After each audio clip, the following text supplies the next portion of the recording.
31 मार्च 2026 तर्जुमान काबिल लिसान अख्तर सानी आरिफ बिल्ला शेखुल हदीस शेखुल उलमा हजरत मौलाना शाह अब्दुल मतीन बिन हुसैन साहिब दामद बरकातुहुमेर इफ्तिताही दर्स उपलक्षे अजीम शान इस्लाही बयान मरकजुल फतावा अल इस्लामिया मीरपुर ढाका।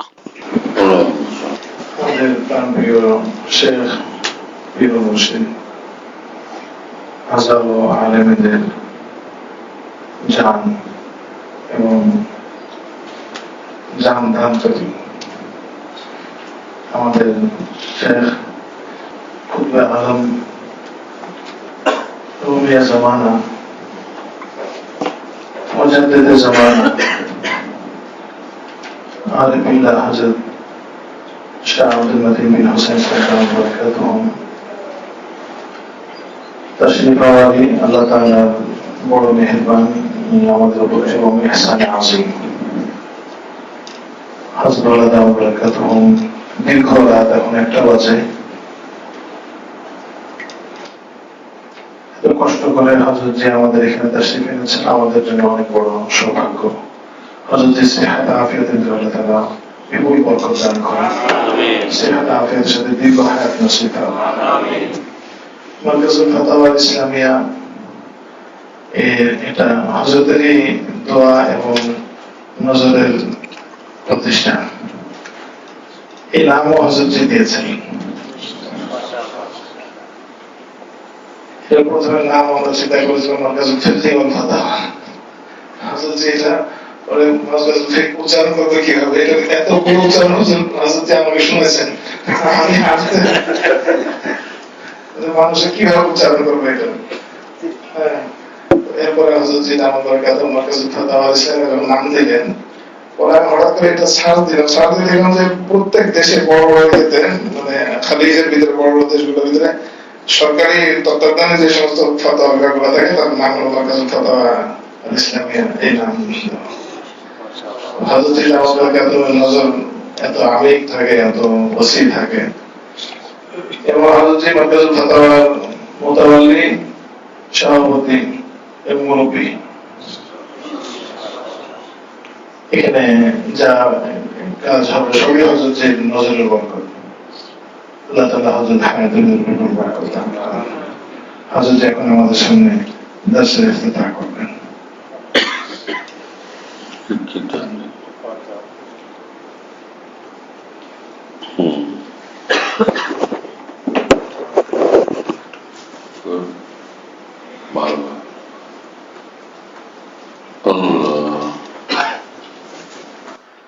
أعوذ بالله من الشيطان الرجيم. بسم الله الرحمن الرحيم. إن الذين سبقت لهم منا الحسنى أولئك عنها مبعدون لا يسمعون حسيسها وهم فيما اشتهت أنفسهم خالدون لا يحزنهم الفزع الأكبر وتتلقاهم الملائكة هذا يومكم الذي كنتم توعدون صدق الله العظيم. कुरान करीम थोड़ा सा पढ़ लो। अज़ीमुश्शान अनवार व बरकात एक आयत पढ़ लो। अज़ीमुश्शान अनवारात व बरकात बरसते থাকে সেখানে কি নেয়ামত আল্লাহ পাক আমাদের। হযরত হাকিমুল থানভীর কিতাবে এক আজীব মজমুন দেখলাম, প্রথমবার দেখলাম পৃথিবী থেকে এরকম মজমুন। হযরত থানভী বলছেন যে আমরা তো কোনোভাবেই আল্লাহ পাকের কোরআন পাওয়ার লায়ক না। এই কোরআন পাওয়ার কোনোভাবে আমরা লায়ক না। আমরা কত না লায়ক, এত আযীমুশ শান কিতাব আমরা পাবো কিভাবে? যে সিরফ এবং সিরফ আল্লাহ পাকের মেহরবানি, ফজলে মহজ, যে তিনি নিজ দয়াতে আমাদেরকে কোরআন পাক দান করছেন। নেও তোমাদেরকে এত বড় জিনিস দিলাম। আহা, এই কথা শুনলে কিরকম লাগে। এই কোরআন পাকের তো কোনো কদর আমাদের দ্বারা হয়নি। এত বড় জিনিস আল্লাহ আকবার। হ্যাঁ, কারো কাছে নেই, পৃথিবীর কারো কাছে ছিল না। রব্বুল আলামিনের এত আজিমুশান কিতাব, আজিমুশান কোরআন আমাদেরকে দান করছেন। কি আজীব মামলা। মাওলানা শাহ আবরার সাহেব রহমাতুল্লাহর এই মহান বৈশিষ্ট্য ছিল, সারা পৃথিবীতে হযরত সফর করতেন, সাউথ আফ্রিকা, আমেরিকা, ইংল্যান্ড, হ্যাঁ, এবং ভারত উপমহাদেশের বিভিন্ন দেশ। তো হযরত যেখানেই যাইতেন, হযরতের মামুল ছিল যে ওখানে ঢুকলেই বলতো যে ভাই বেতর খেলা কি দাঁড়ায় বা হাম্মামাত কোন দিকে। তো ওরা বাচ্চারা হয়তো একটা ভালো হাম্মামে নিয়ে যেতে চাইত, নেই আম বেতর খেলাটা আম, সাধারণ বেতর খেলা যেখানে সকলে ইস্তেমাল করে, গিয়েই হযরত পেরেশান হতেন দেখে এই অবস্থা তোমাদের, এত গান্দা, এত নোংরা, কোথায় গেল তোমাদের সাফাই সুতরা, অপরিষ্কার অপরিচ্ছন্নতার চরম একই তরিকা। এই আর এমন জায়গায় মাদ্রাসার মধ্যে বাইতুল খালা বানিয়েছেন, হার তরফ বদবু ছড়াইতে থাকে, এগুলো নিয়ে নারাজ হইতেন ভীষণ। হ্যাঁ, উজুখানা তার পাশেই পেশাবখানা বানিয়ে রেখেছে খোলা, গন্ধ আসে। এখানে তো যেখানে বদবু, ইমাম মোহাম্মদ রহমতুল্লাহ বলছেন যে সেখানে তো আখশা আলাইহিল কুফরা, যদি সেখানে আল্লাহর নাম নেওয়া হয়, আখশা আলাইহিল কুফরা, আখাফু আলাইহিল কুফরা, তো কুফরের ভয় যে সে কাফের না হয়ে যায়, আল্লাহ পাকের নাম যদি গান্দা নোংরা বদবুদার জায়গাতে নেওয়া হয়। তো তোমরা উজুখানা এখানে বানাও, উজুখানার সঙ্গে পেশাবখানা, সেখানে মানুষ দোয়া কালাম পড়বে কেন?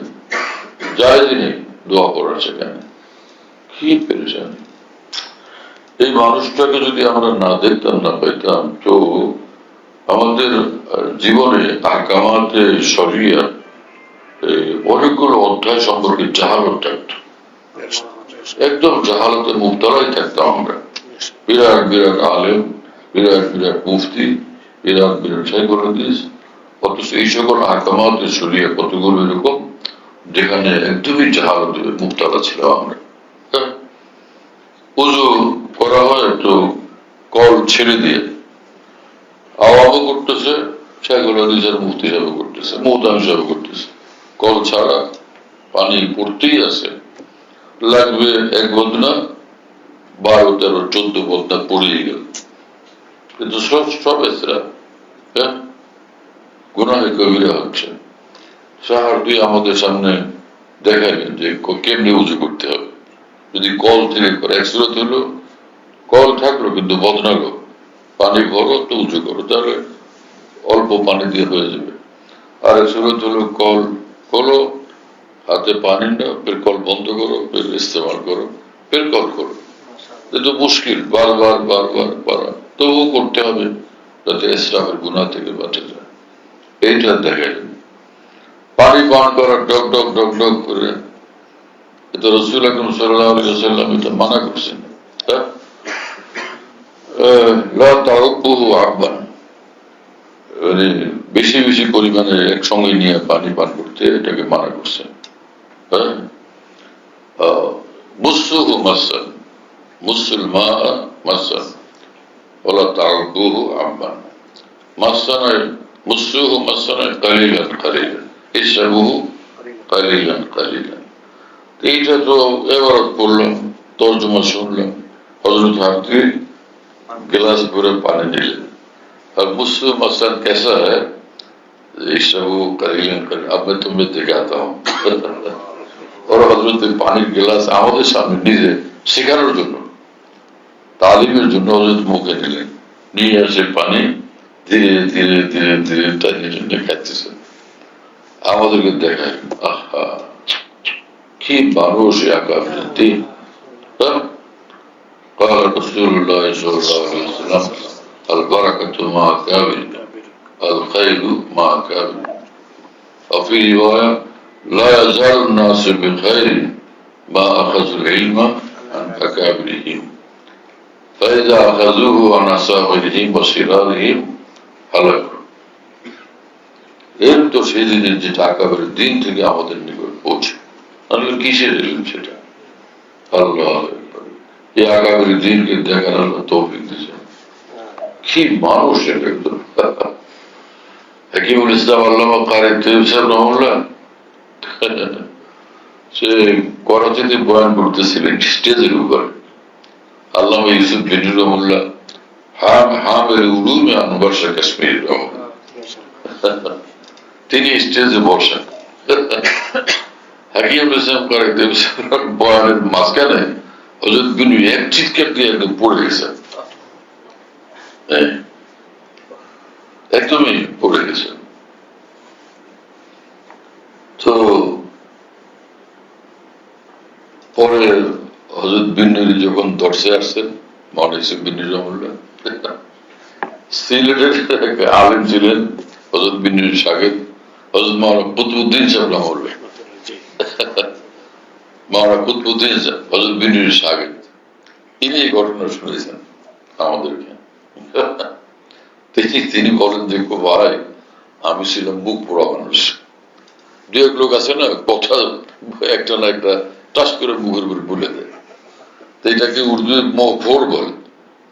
আমাদের কি বাংলায় কি বলে মুখ পোড়া নাকি মুখ পোড়া মানুষ না কি বলে? মুখ পোড়া মানুষ, কথা আর মুখে বাজে না, এগুলো অর্থ। কথা মুখে বাজে না, টাস করে বলে দেয়। আমি ছিলাম সেরকম।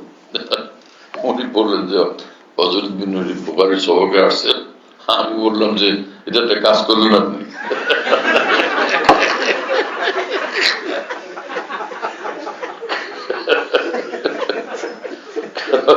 হযরত আপনি একটা কাজ করলেন, আপনি নিজে এত বড় আলেম, এত বড় মুহাদ্দিস মানুষ, বয়ান করতেছে, আপনার মতো মানুষ চিৎকার দিয়ে আপনি বেহুশ হয়ে গেলেন, পড়ে গেলেন, তো মানুষে কি করে?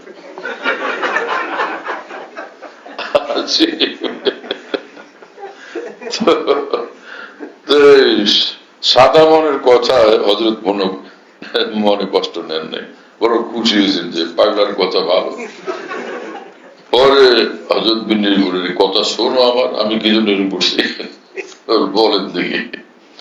বললেন যে দেখো কি দাওয়াতি আমরাও করি, কত উলুম মোতালা করি, কিন্তু আজব মানুষ কারিতে এসব হযরত যখন বয়ান করেন কোত্থেকে উলুম আসে আল্লাহ, এগুলো আমরা কিতাবে খুঁজে কোথাও পাই না। এগুলো আসমান থেকে আসে, এগুলোকে তাহাম্মুল করা মুশকিল লাগে। এই হলো ঘটনা। পরে আমরা চুপচাপ হয়ে গেছি। আজীব আজীব সব ঘটনাগুলি। আল্লাহ আকাবের দিনের শানে আছো আল্লাহ আল্লাহ আল্লাহ। হ্যাঁ, এ সকল আকাবের দিনের উলুম মুলহাম মিন আল্লাহ, আল্লাহ পাকের তরফ থেকে কলবে ইলহাম হয়, সেটা তাদের জবানে যায়। কি আকাবের দিন আল্লাহ আমাদের দান করছেন। যার কলবে আকাবের দিনের আজমত মহব্বত নেই, সে একদমই মিসকিন, বেকার মানুষ, ওর কাছে কিছু নাই। এটা খায়, এটা এই সে ক্ষেত খামারের যে কৃষক, তার দরজাও তার মধ্যে নেই। কারণ একজন ক্ষেত খামারের কৃষক মুসলমান, সে নিজেকে ওলামাদের কাছে মুহতাজ মনে করে, বা ইলমে দ্বীনের মুহতাজ মনে করে। এই লোকটা একদম গিয়ে বুঝবে কিছুই নেই ওর কাছে। আকাবের আজমত নাই, অন্তরে মহব্বত নাই, কিছুই নেই, একদম বেকার লোক। এটা কিছুই নেই তার কাছে। আমাদের সমস্ত ওলামায়ে দ্বীন তাদের জীবনের ইলমি জীবনের এবং মহান বৈশিষ্ট্য হলো আজমতে আকাবের, হুব্বে আকাবের, ইশকে আকাবের, ইত্তিবায়ে আকাবের। এই জিনিস এটা আছে তো মস্ত বড় দৌলত আছে। চাই ইলম তার কম হোক, এই জিনিস যার মধ্যে আছে, চাই তার ইলমের পরিমাণ কম, সে বড় মানুষ। হ্যাঁ, ওখানে সাভারে এক মাদ্রাসায় আমাকে নিয়ে যায় ওরা, মহব্বত করে। তো ওখানে যে মাদ্রাসা, দারুল হাদিস মাদ্রাসা, মাদ্রাসার মোহতামিম সাহেব শুধু হাফিজ সাহেব, মাদ্রাসার যিনি মোহতামিম বয়স্ক মুরব্বী, বুড়ো মানুষ একদম, তিনি হাফিজ সাহেব। তো আমাকে নিয়ে গেল ইসলামী জলসা করবে, গেলাম। হাফিজ সাহেবের সামনে শাইখুল হাদিস সাহেব একদম নত হয়ে যায়, মুহাদ্দিসিন মুফতি সাহেবরা সব একদমই আদবের সাথে বসে। আর ওই যে মোহতামিম সাহেব, তিনি পাঠাইছেন এই উলামাদেরকে আমার কাছে ইসলামী জলসার দাওয়াত দেওয়ার জন্য। আজীব মানুষ তো। তো গেলাম যখন, আমি তো আর জানি না যে এরকম ঘটনা। তো ওখানে গিয়ে জানলাম যে ইনি হাফিজ সাহেব, একদম বুড়া মানুষ। কিন্তু আশ্চর্য, হাকিমের মতের কথা মুশাহাদা হলো। হযরত থানভী বলেন, দুজন মানুষ, দুজন আলেম আমার কাছে নিয়ে আসে, একজন সোহবত ইয়াফতা, আহলুল্লাহর সোহবত ইয়াফতা, আর একজন সোহবত ইয়াফতা না।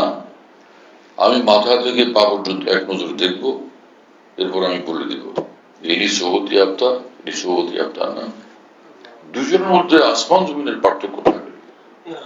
হাকিমের মধ্যে আমি বলি। তো ওখানে গিয়ে দেখলাম যে আজীব তো, সে লোক তো অনেক মুরব্বী, বয়স ৮০ বা আরো বেশি হয় কিনা, হ্যাঁ ৮০-৮৫ বছর বয়স। কিন্তু তার বসা, তার চাহনি, তার কথা, তার আচরণাদি এত মমতাদের, এত সুন্দর, এত দিলকাশ, এতটা হৃদয় স্পর্শী, এতটা মার্জিত, এতটা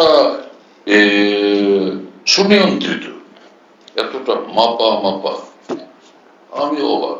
وكذلك جعلناكم أمة وسطا।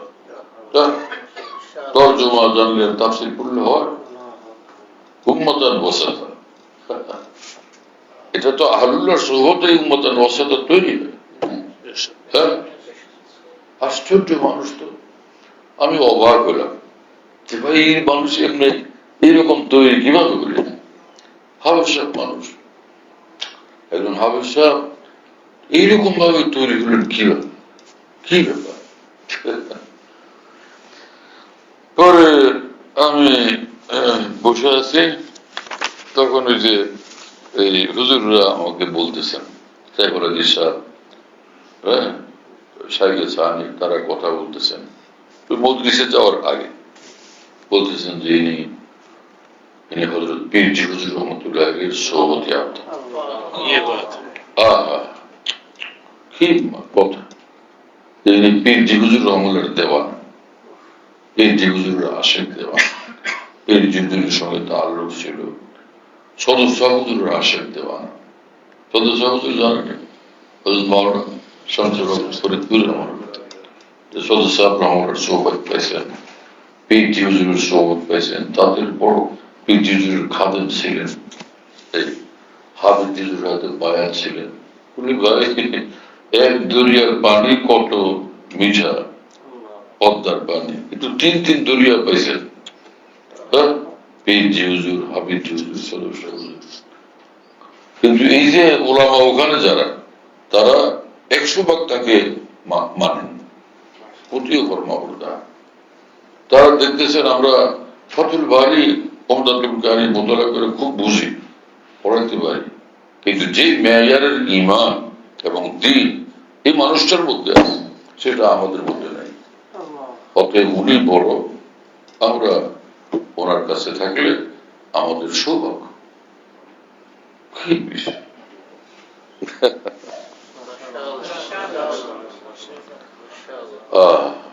তো আমাদের দ্বীনি মাদারেজ গুলো এরকম হয় যদি, তো ফের তো জনাব সে রাজা বাদশার চেয়ে ওই উলামাদের শান শওকত মর্যাদা এবং দবদবা নিশ্চয়ই ঊর্ধ্বে থাকবে এবং স্বীকৃত থাকবে। হ্যাঁ, এই মানুষ সবচেয়ে বড়। যে মোনায়েম খান নাম শুনেন, হ্যাঁ, গভর্নর গভর্নর ছিলেন। গভর্নর কি, সেই জমানার গভর্নর, আর বাপরে বাপ, প্রচন্ড প্রভাব প্রতিপত্তি দাপট, তাদের সামনে কথা বলে নি।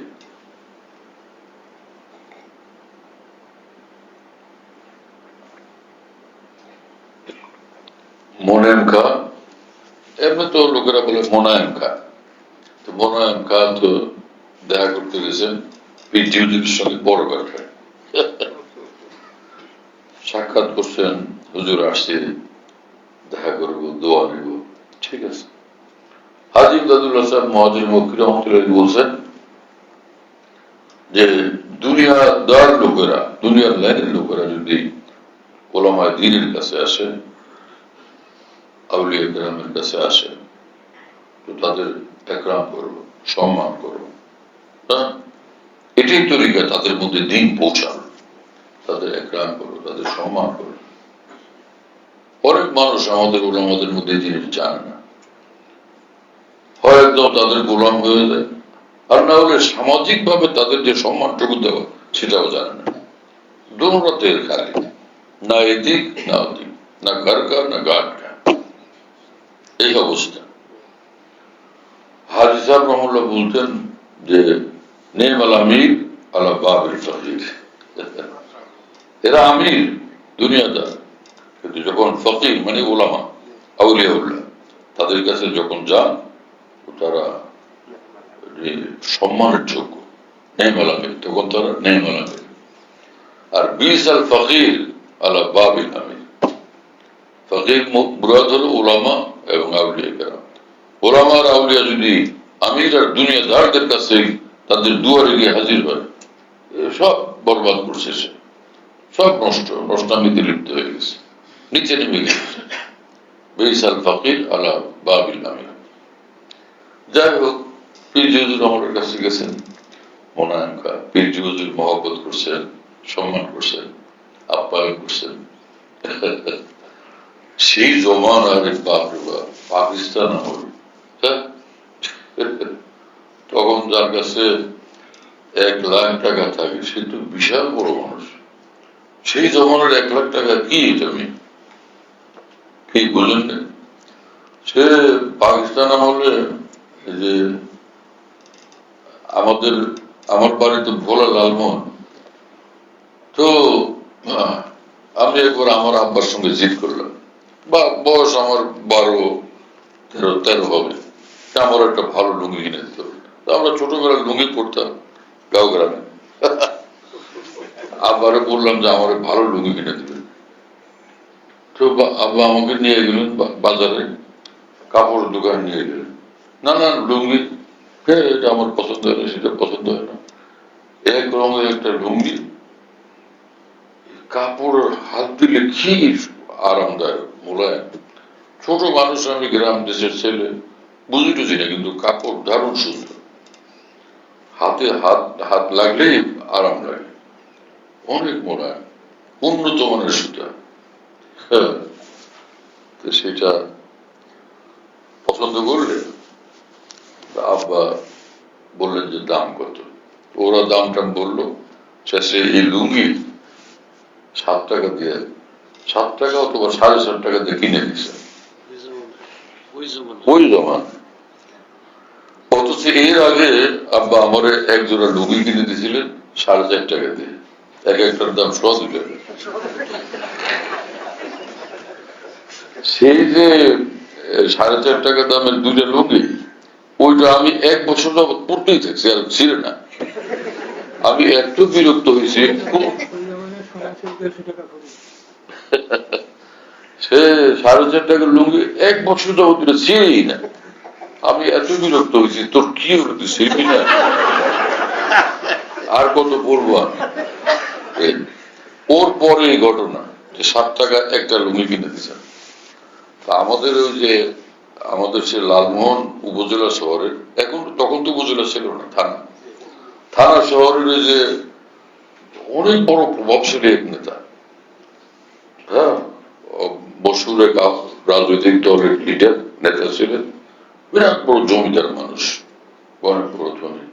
হেলিকপ্টারে সেই পাকিস্তানে আমাদের সফর করছেন, অনেক ধরে না, সেই লোক একটা লুঙ্গি পড়তেন, ওই মানুষ আমার দাদার বন্ধু মানুষ। ওনার লুঙ্গিটা ওই বাজারে গেলে ওনারা দেখতাম, ওনার লুঙ্গিটা আমার খুব পছন্দ হয়েছে। ওনার পরনের যে লুঙ্গিটা সেইটা আমার পছন্দ হইত, এই হালকা একটু ব্লু কালারের ওই যে ঘর ঘর করা থাকে, সেটা কি বলে, চেক লুঙ্গি, চেক লুঙ্গি, একটু ব্লু কালারের এই ইয়েগুলো, চেক গুলো। ওটা আমার খালি লালমন গেলে ওনার লোকে দেখা হইত। অনেক জমিদার মানুষ, নেতা মানুষ, ভীষণ প্রভাবশালী, আমার ভীষণ স্নেহ করতেন, আমার দাদার বন্ধু মানুষ। উনি তো সবাই ওনারা দেখলে ভয় পায়, কাছে যেতে সাহস পায় না। আর আমার দেখলে উনি রাস্তায় নিজের হাঁটা বন্ধ করে দাঁড়ায় যান সাইডে, অপেক্ষা থাকেন আমি কাছে যাবো, আমি ছোট মানুষ, কাছে গেলে সালাম দিলে, কে কেমন আছিস, জি আমি ভালো আছি, তোর দাদা কেমন আছে, তোর বাবা কেমন আছে, এইসব। তো ওনার পরের লুঙ্গিটা চেয়ারম্যান স্যার, সেই যুগের চেয়ারম্যানদের তো মেম্বারের দাপটে ভীষণ। ওসি তো এলাকায় গেলে পুরো এলাকার মানুষরা পলাই দিত ডর, পুলিশ রাস্তা দেখলে বীরের মধ্যে মানুষ ভয় পায়, ওদিকে চলে যেত। ওই জমানায় এরকম ছিল। ওসি ওই যে মোটর সাইকেল যে আমাদের এলাকায় একবার গেছিল গ্রামে, এলাকার মেম্বার চেয়ারম্যানরা পালাই গেছে। এত কঠিন অবস্থা ছিল ওই জমানায়, মানুষের প্রভাব এরকম ছিল। ওসি যেটা ছিল, ওসি নজরুল, আরে বাপরে, পুরা পুরা থানা কাঁপতে থাকতো, ওসি নজরুলের ডর, সব কাঁপতে থাকতো। এই লোক যে চেয়ারম্যান সাহেব, ওনার ভয়ে ওসিও কাঁপে। সেই লোকের পরের লোকে আর বুঝেন কি অবস্থা।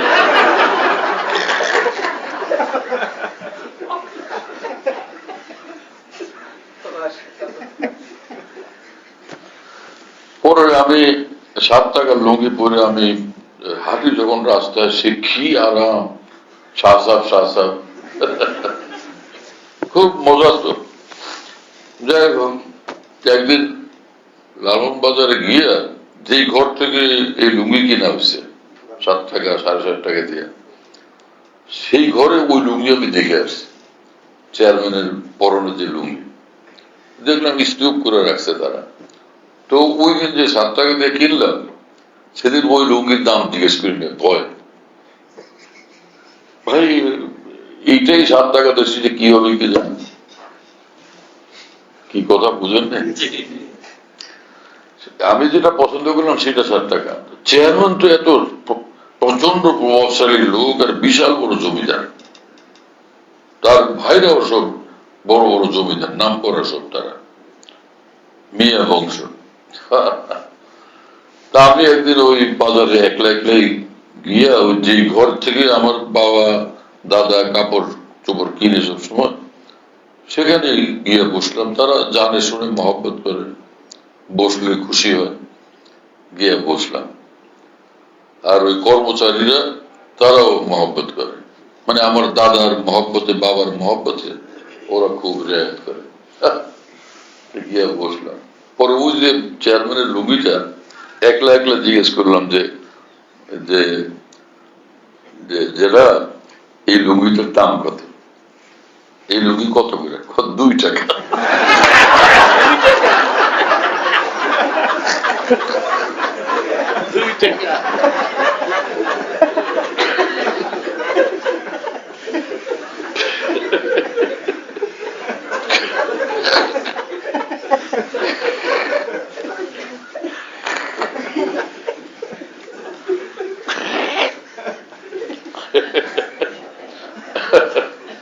আমি হতভম্ব হয়ে গেলাম, আমি তো 7 টাকা দামে লুঙ্গি কিনে সেটা আমি পড়ি, এত দাপট বলা লোক, তার লুঙ্গির দাম মাত্র 2 টাকা।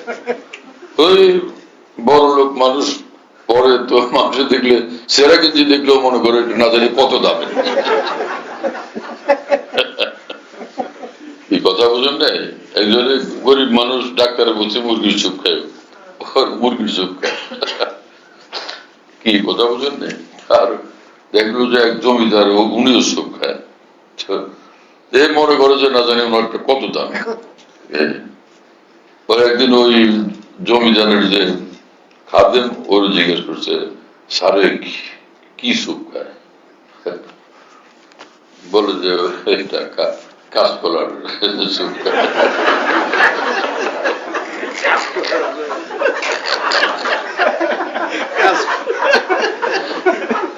ও তো গরিব মানুষ মনে করছিল এটা কি নাকি আল্লাহ জানে।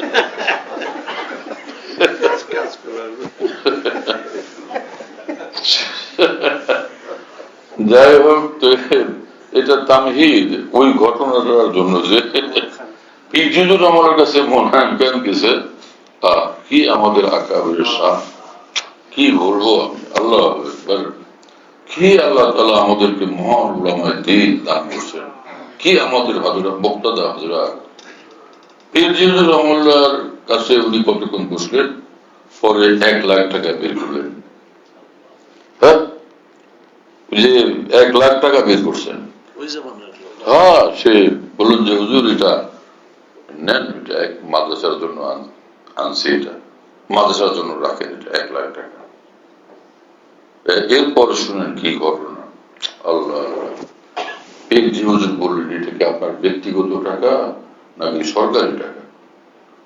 যদি আপনার ব্যক্তিগত টাকা হয়, যে কোনো মুসলমানের হক আছে আল্লাহর দ্বীনের খেদমত করার জন্য এবং দ্বীনের প্রতিষ্ঠানের খেদমত করার জন্য, সেটা আমি রাখবো। আর যদি সরকারি টাকা হয় রাখবো না, সরকারি টাকা হলে রাখবো না। যদি আপনার ব্যক্তিগত টাকা হয়, দেখেন যে কোনো মুসলমানের হক আছে দ্বীনের খেদমত করা, মাদ্রাসার খেদমত করা, মসজিদের খেদমত করা। মুনায়েম খান নরম হয়ে গেলেন, নত হয়ে গেলেন, বললেন যে হুজুর এটা সরকারি টাকা। না, এটা রাখবো না, আমি সরকারি টাকা করে রাখবো না। মুনায়েম খান 1 লাখ টাকা নিয়ে ফেরত আসছেন। উলাইকা আবাই বা জিনি মিস্ত্রি, কথা বুঝতেছেন? আজীব আজীব ঘটনা বলি। মৌলানা ফজলুর রহমান গানমুরাদাবাদী রহমতুল্লাহ ব্রিটিশ আমলে এত বড় আলেম, এত বড় বুজুর্গ ছিলেন, হাকিমুল থানভী ওনার সৌবতে যেতেন, বারবার ওনার সৌবতে গেছেন। তো সেই মৌলানা ফজলুর রহমান গানমুরাদাবাদী, যিনি সেই জমানায় বুখারী শরীফ পড়াতেন ব্রিটিশ আমলে। তো ব্রিটিশ আমলে ভারত বিভিন্ন রাজ্য ছিল, তো এক এক রাজ্য এক এক রাজা পরিচালনা করতেন। তো এক রাজ্যের রাজা, ওটার নাম হলো রিয়াসত রামপুর, রিয়াসত রামপুর। তো ওখানের রাজা দরবারি মৌলভীকে পাঠাইছেন মৌলানা ফজলুর রহমান গানমুরাদাবাদীর নিকট, যে ওনাকে আপনি ডাকেন, যদি উনি আমার দরবারে আসেন আমি 1 লক্ষ টাকা, সেই জমানার 1 লক্ষ রুপি আমি নজরানা পেশ করব। আল্লাহ, সেই জমানা হলো যে 5 সিগা দিয়া, 5টা সিগি, 5 সিগা দিয়া একটা বিয়ের সমস্ত সদাই করা যায়, বুঝতেছেন? সেই জমানায় যে আমি 1 লক্ষ রুপি সে ওনাকে নজরানা পেশ করবে। তো দরবারে মৌলভী গেছেন, হযরত গানমুরাদাবাদী বুখারী শরীফের দর্শ দিতেছিলেন, দর্শ চলতেছে, মৌলভী এখানে দাঁড়ায় গেছেন, রুমে ঢুকে দাঁড়ায় আছেন। তো দাঁড়ায় আছেন, হযরত দর্শ দিতেছেন, পড়াইতেছেন। এই সকল এত বড় মানুষ, একদিকে আর একদিকে নূরে বাতেন।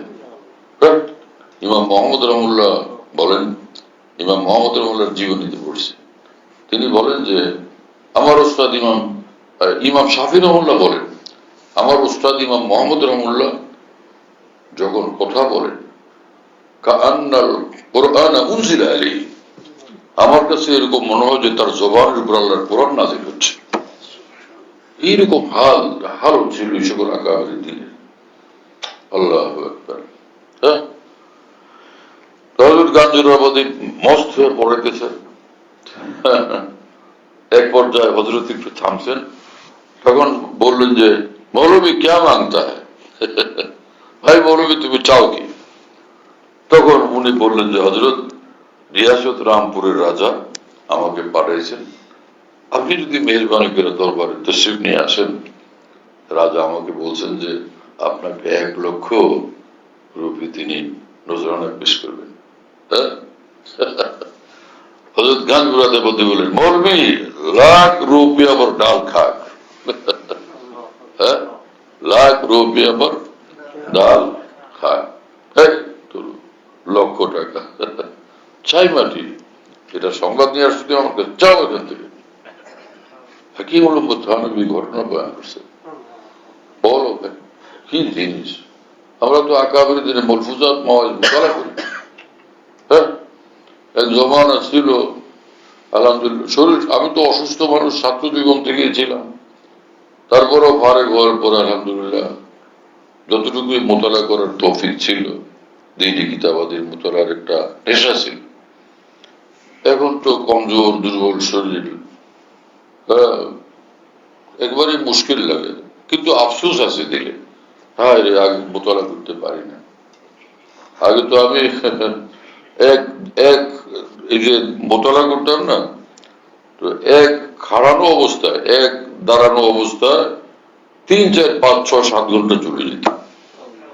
হ্যাঁ, একবার বাসায় আসছি এই ঢালকানগরের জীবনে এশার নামাজ পড়ে, তা আমার মামুল ছিল যে খানা খাবো।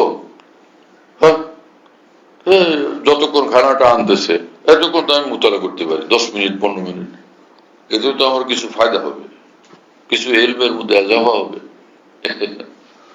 একদিনের কথা যে বেগম সাহেব খানা আনতেছে, আর আমি ওই ফাঁকে দাঁড়াইছি এই জন্য যে বসলে তো আর হয়তো দেরি হয়ে যাবে বেশি, দাঁড়ায় মোতালা করে যদি কম সময় মোতালা শেষ করে আমি খানা খেতে বসতে পারি, এই হলো দাঁড়ানোর বিষয়টা। হ্যাঁ, তো বললো খানা আনতেছি, বলে আনো, দস্তরখান দিতে যে খানা আনতেছে, আমি দাঁড়ায় মোতালা করতেছি এরকম ঘরের মধ্যে। পরে আমাকে বলে যে খান গরম গরম। আমি বললাম কি, মানে আমি যেটা বাস্তবতা সেটা হলো আমি খানা থেকে এত ভীষণ বেজ্ঞান হয়ে গেছি, আমি তার কথা বুঝতে মুশকিল হচ্ছে, আমাকে কি বলে আওয়াজ শুনলাম গরম গরম। আমি বললাম কি, কয়ে যে খানা আছে। তার কথাটা আমার ব্রেনে আমি বসাইতে পারতেছিলাম না, এতটা নেশাগ্রস্ত হয়ে আমি মোতালা করতেছিলাম আলহামদুলিল্লাহ। পরে আমি এতটুকু বললাম ঠিক আছে, তো আমি তো মোতালাই করতেছিলাম, হঠাৎ দেখলাম আজান দেয়। ফিরে আজান দেয় কেন, কিসের আজান এটা? তখন আমি ভাবলাম মুয়াজ্জিনের মাথা খারাপ হয়েছে, ঘুম হয় আন্দাজে উঠে একটা আজান আরম্ভ করছে। মুয়াজ্জিনটা এরকম ভুল করে উল্টা পাল্টা আজান দিল, আমি কিন্তু মাথা খারাপ হয়েছে। তো এই যে ফজর রক্ত কোথায় আজান দিতেছে এত রাত, এরকম কত, হ্যাঁ মনে হয় ঘুমাইছে, স্বপ্নটার উপর দেখছে উঠে আজান দিতেছে, পাগল। যাই হোক, এইরকম ভাবে আমি এখন ভাবতেছি যে কি আজান হইতেই আছে চতুর্দিকে আজান ছিল, সবগুলো তো আর পাগল না, একটা না ঝামেলা করতে। পরে আমার ঘড়ি ঝুলানো ছিল, দেখলাম যে হ্যাঁ সর্বনাশ, কিন্তু জামাতের আর আধা ঘন্টা আছে, এক দাঁড়ানোতে পুরো রাত শেষ। আলহামদুলিল্লাহ, আল্লাহ পাকের শুকর। তখন এক মেজাজ ছিল, রিক্সায় বসতাম, সাথে কিতাব, রিক্সাওয়ালা রিক্সা টানতে থাকতো, আমি কিতাব দেখতে থাকতাম। আমি সেই ইংরেজি 71 সাল থেকে এই পর্যন্ত ঢাকা শহরের সঙ্গে সম্পর্ক, কমাস কম 76 সাল থেকে তো ঢাকায় থাকছি, মধ্যখানে 4 বছর ময়মনসিংহ, বাকি তো সব ঢাকা এই পর্যন্ত 2026। আমি ঢাকার রাস্তাঘাট এখনো দিশা পাই না। আমার নিয়ম হলো যে রিক্সায় ছাত্র জীবন থেকে আমি বসে রয়েছি, ড্রাইভারের কেউ আমার মঞ্জিলে পৌঁছায় দেওয়া, গন্তব্যে পৌঁছায় দেওয়া, আমার দেখার দরকার কে এতদিকে, আমি কিতাব দিতে থাকতাম। আলহামদুলিল্লাহ এই অভ্যাসই ছিল, ভারে ঘর বড় একই অভ্যাস ছিল। ওই বসে গাড়িতে বসছি, গাড়িওয়ালা নিয়ে আমার পৌঁছে দিবে জায়গা মতো, আমার ওটার খোঁজ নেওয়ার দরকার কি, আমি কিতাব লিখতে থাকতাম। এরকম আলহামদুলিল্লাহ অভ্যাস ছিল আমি। এখন তো পারি না, এখন একদমই মুশকিল হয়েছে। কিতাব নিয়ে আসলো, আল মুদাওয়ানাতুল জামিয়া জিলজাওয়াল সাথে নিয়ে আসছিলাম, ভুলেও যাই, অনেক ভুলে যেতে থাকে। সে কিতাবটা সাথে আনলাম যে রাস্তায় একটু দেখবো, সাথীরা একবারও বললো না যে কিতাব সাথে আছে। বড় আফসোস লাগে, কষ্ট হয়। রাস্তায় অন্তত 2, 4, 5, 10টা হাদিস যদি দেখতাম কাজে লাগতো না, কিন্তু কেউ আর মনে করেনি। শাহ সাহেবের দল চুপ করে বসে থাকে গাড়িতে। আমার জন্য বয়স হয়েছে, তোমাদের কি হয়েছে? হ্যাঁ, যাই হোক, তো আকাবের দিনের কিতাবাদি মোতালা করা চাই। হ্যাঁ, যা কিছু থোড়া বহুত মোতালা ছিল, সে ছিটা ফোটা মনে পড়ে কিছু, তো যারা শোনে ওলামা একরাম, তোলামা একরাম, তাদের দিনই ফায়দা হয়ে যায়, তারা দোয়া করে। হ্যাঁ, আমাদের আকাবের কি শান ছিল। মাওলানা কাসেম নানভী রহমাতুল্লাহ সেই বিনিশা বলে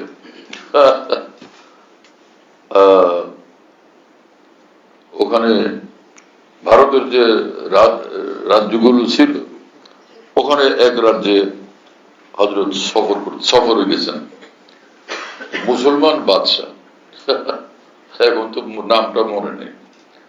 তো উনি সংবাদ পেয়েছেন যে হুজ্জতুল ইসলাম মাওলানা কাসেম নানভী এই এলাকায় আসছেন। তো চিঠি দিয়ে লোক পাঠিয়েছেন যে আপনি আমার এলাকায় আসছেন, আমার রিয়াসতে আসছেন, আমি শুনে অনেক খুশি, তো আপনাকে দাওয়াত, আমার এখানে আসেন। হ্যাঁ, শুনতেছেন ভাই, আমাদের আকাবের শান দেখেন, কি আলেম তারা ছিলেন, আর আজকে আমরা কি হলাম। হ্যাঁ, তারা আলেম ছিলেন, আমরাও আলেম।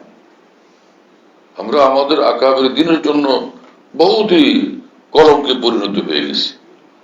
তাদের ইলম ছিল, আমল ছিল, আল্লাহর সঙ্গে তাল্লুক ছিল, সম্পর্ক ছিল, আর সেই কারণে তাদের সেই ঈমানের দাপট ছিল, ইলমের নবুয়তের দাপট ছিল, তাকওয়ার নূরের দাপট ছিল তাদের মধ্যে, তাল্লুক মহল্লার দাপট ছিল। সেই জিনিস আজকে আমাদের মধ্যে নাই, খালি পড়ো আর পড়ো। তো হযরত মাওলানা কাসেম নানভী রহমাতুল্লাহর নিকট দূত গেছে, যে বাদশাহ পাঠাইছেন, রাজা পাঠাইছেন হযরতকে দাওয়াত ওখানে যাওয়ার জন্য। হযরত নানভী জবাব লিখছেন যে মসরুফিয়াতের কারণে আমার ফুরসত করা মুশকিল, মসরুফিয়াতের কারণে আমার ফুরসত করা মুশকিল। ওইটা দূত চিঠি নিয়ে গেছে, চিঠি পৌঁছে দিছে। বাদশাহ ভক্ত খুব মাওলানা নানভীর, উনি আবার চিঠি পাঠাইছেন, যে आप जरूर तशरीफ लाए, मैं मुश्ताक हूं आपकी मुलाकात का। আপনি অবশ্যই তশরিফ আনেন, আমি আপনার মুলাকাত, আপনার সাক্ষাতের জন্য মুশতাক, ভীষণ আগ্রহান্বিত। শুনতেছেন, মাওলানা কাসেম নানভী জবাব লিখছেন, वाह इश्तियाक तो हो आपको और मुलाकात के लिए आऊं मैं। इश्तियाक तो हो आपको और मुलाकात को आऊं मैं। মোলাকাতের জন্য আপনি আগ্রহান্বিত, আর আগ্রহ পুরো করার জন্য আপনি আসবেন। হ্যাঁ, যদি আপনার ইশতিয়াক থাকে আপনি আসেন মোলাকাতের জন্য। এই উঁচু গান লেখেন নেই, ওনারও তো কথা বলতেন মাপা। इश्तियाक तो हो आपको, मुलाकात खाऊं मैं। বাদশাহ তো বাদশাহ, চিঠি পায়া সে কাঁপতে থাকছে, সর্বনাশটা করছি আমি। আবার চিঠি লিখছেন যে আমি ভুল করছি, আমার ঠিক হয়নি, আমাকে আল্লাহর রাস্তায় মাফ করে দেন, আমি আসবো আপনার সঙ্গে মোলাকাতের জন্য। আমাদের আকাবের সামনে করে ভাই मौलाना कासिम नानवी रहमतुल्लाह बोलें, जब इस खत को पढ़ के खुद मैं मुश्ताक हूं आपसे मिलने का। আপনার এতটা বিনয় তাওয়াজু দেখে এখন আমার দিলে আগ্রহ পয়দা হয়েছে আপনার সঙ্গে সাক্ষাতের। এই হচ্ছেন আমাদের আকাবের দিন। তাদের ইলম ছিল, আমল ছিল, আল্লাহ পাকের সঙ্গে খাস তাল্লুক ছিল, আর দ্বীনের আজমত ছিল, আল্লাহ পাকের দ্বীনের আজমত ছিল, ইলমে দ্বীনের আজমত ছিল তাদের কলবে। সেই জিনিস আজকে আমাদের মধ্যে কোথায়? এগুলো কোন আহলুল্লাহর সঙ্গে তাল্লুক ছাড়া এগুলো আসে না, এগুলো হয় না, এই জিনিস অর্জন হয় না। আজকে এত মাদারিস, আগে তো এত মাদারিস ছিল না, এত উলামা, আগে তো এত উলামা ছিলেন না, অল্প কয়েকজন আলেম মানুষ, কিন্তু তাদের দাপট সারা পৃথিবীর উপর ছিল। আজকে এখন আমাদের কেউ জিজ্ঞাসা করে না। হ্যাঁ, আমরা হাজার মিছিল করলেও আমাদের আওয়াজ কোথাও পৌঁছে না, আমাদের ওয়াকাত, আমাদের এতবার কারো কাছে থাকে না, কারো কাছে নেই। কেন? যে মহান আল্লাহর সঙ্গে তাল্লুকের এতবার পয়দা করার দরকার ছিল, সেটা আমাদের মধ্যে নেই। আসল জিনিস তো আল্লাহর সঙ্গে মজবুত তাল্লুক, গভীর তাল্লুক, হ্যাঁ, অটুট তাল্লুক, সেটার দাপটই আলাদা। গর্বে বিনি কাবরু ফররে কুরবরা জিফা বিনি বাদ জাই সুরবরা, কুরবে ইলাহির দাপট, হ্যাঁ, আল্লাহ পাকের সঙ্গে গভীর সম্পর্কের দাপট, নূরে ঈমানের দাপট, নূরে তাকওয়ার দাপট, সেটা কোথায় আজকে? সেই জিনিস নেই। আমার তো একদমই মুতলাক এরাদা ছিল না যে আপনাদের সামনে আজকে আমি কোনো কথা বলবো।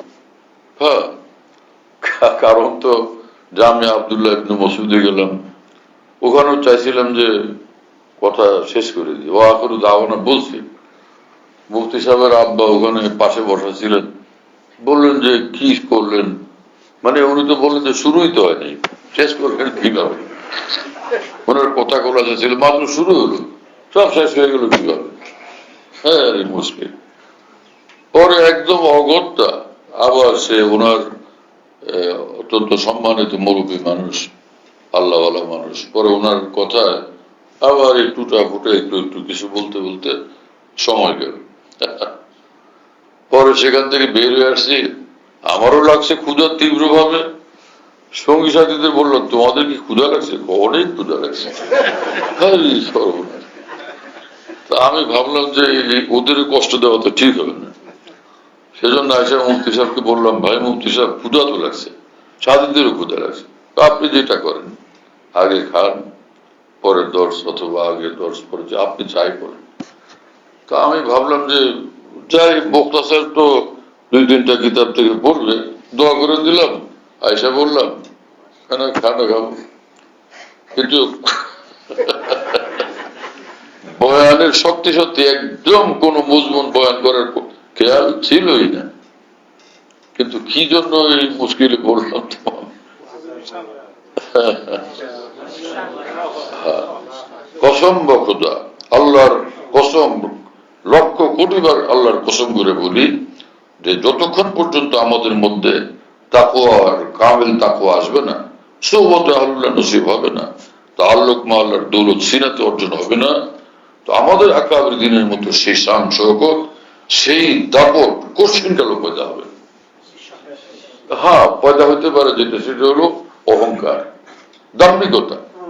হ্যাঁ, কলব যার মাওলাওয়ালা না, আল্লাহ পাকের আজমতের নিজের আমিত্ব বিচূর্ণ যার হয় নাই, সেই রকম গর্মাগর্মি তেজাতেজি করলে সেটা হলো অহংকার, সেটা দাম্ভিকতা।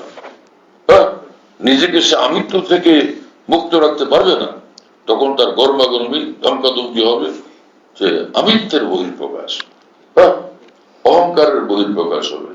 আর এক আল্লাহওয়ালা তিনি কল থেকে অন্তর থেকে নিজেকে এক শতভাগ মিটিয়ে রাখেন, বিচ্ছিন্ন হয়ে থাকেন।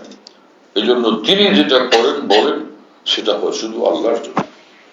শাহরুল্লাহ মহাদিস দিল্লি রহমুল্লাহ দিল্লি জামে মসজিদে জুমার নামাজের আগে বয়ান করতেন।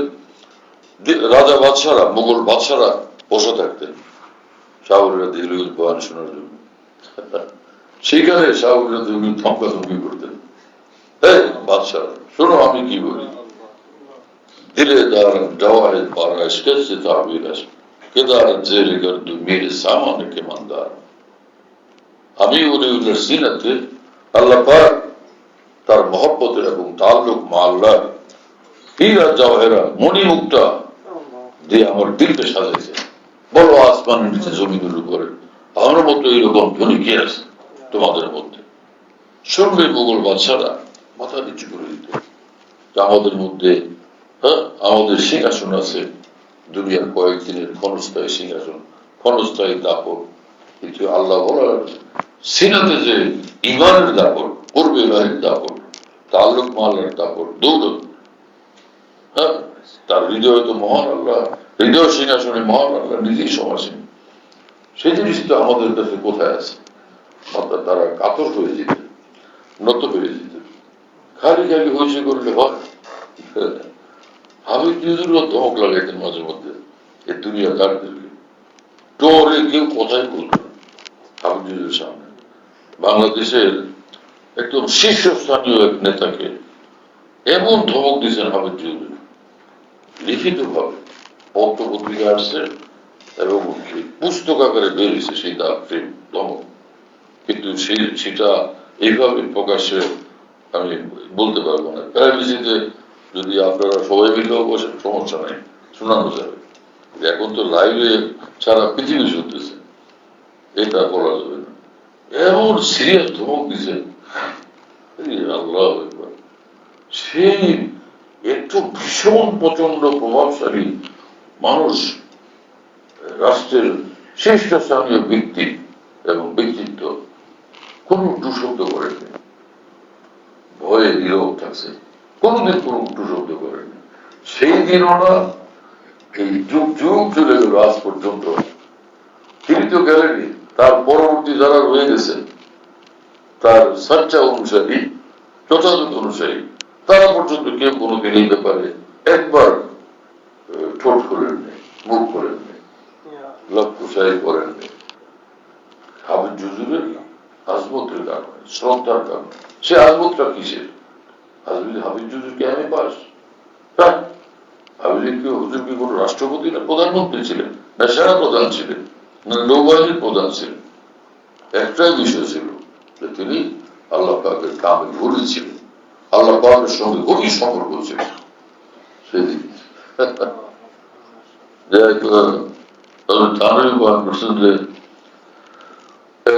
বুজুর্গ গড়ি আল্লাহ রাস্তা দিয়ে যাইতেছিলেন, একদমই বেশি বয়োবৃদ্ধ, হার্টের আর কাঁপেন, এদিক পরে কাটিয়ে দেন, ওদিক, একদিকে হাঁটতে থাকলে আরেকদিকে শরীর চলে যায়, একদমই বেশি বয়োবৃদ্ধ, শরীর একদমই অনিয়ন্ত্রিত। একটা যুবক ছেলে তার তরুণী স্ত্রীকে নিয়ে যাইতেছিল একই রাস্তা দিয়ে। ওই বুজুর্গ, ওই মেয়েটার বুজুর্গের ধাক্কা লেগে গেছে, ওই যে শরীর যে এলোমেলো ভাবে চলেন যে, ধাক্কা লেগে গেছে মেয়েটার গায়ে, ওর বোন গায়ে। ওই যুবক এক কুশে থাপ্পড় পেয়েছে এই বৃদ্ধ মানুষকে। কোনো একটু কোনো কথা বলেননি। আল্লাহ ওয়ালাদের সঙ্গে কেউ যদি গোস্তাকে বেয়াদবি করে, যদি তিনি দুই কথা বলে দেন, হ্যাঁ, দুই কথা বলেন এবং কিছু একটা হয়ে যায় যে ওই লোক বেঁচে যায়, একদমই যদি সবর করেন তো আল্লাহ পাক ডাইরেক্টলি সরাসরি ইন্তেকাম নেন। আল্লাহ পাক নিজে প্রতিশোধ নেন, কোন রক্ষা নেই। কি কথা বলছেন?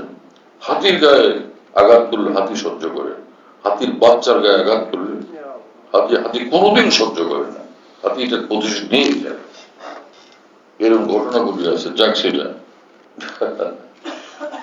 তো উনি তো বাড়ির বুজুর্গ চলে গেছেন, এই ছেলে বাড়িতে গেলে ওর পেশাব বন্ধ হয়ে গেছে।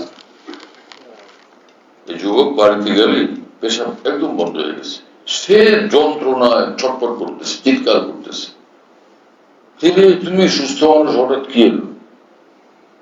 হ্যাঁ, এইরকম তো হওয়ার কথা। পরে বাবা মা মুরব্বীদের জানাইল যে ঘটনা হয়েছে, এরকম এক মুরব্বী যাইতেছিলেন রাস্তা দিয়া, পরে এই ঘটনা করছে। আমার বিবির গায়ে তার ধাক্কা লাগছে, আমার রাগ লাগছে, আমি এক থাপ্পড় লাগাইছি, খুশি এই সর্বনাশ করছো নাকি? ওনার বদ্ধ হয় তোমার এই বিপদ আসছে। কোন দিক গেছিলেন উনি? বলে ওই দিকে, চলো যাই। ওকে সাথে নিয়ে দৌড়াইছে সেখানে গিয়ে, খুঁজতে খুঁজতে পাওয়া গেছে।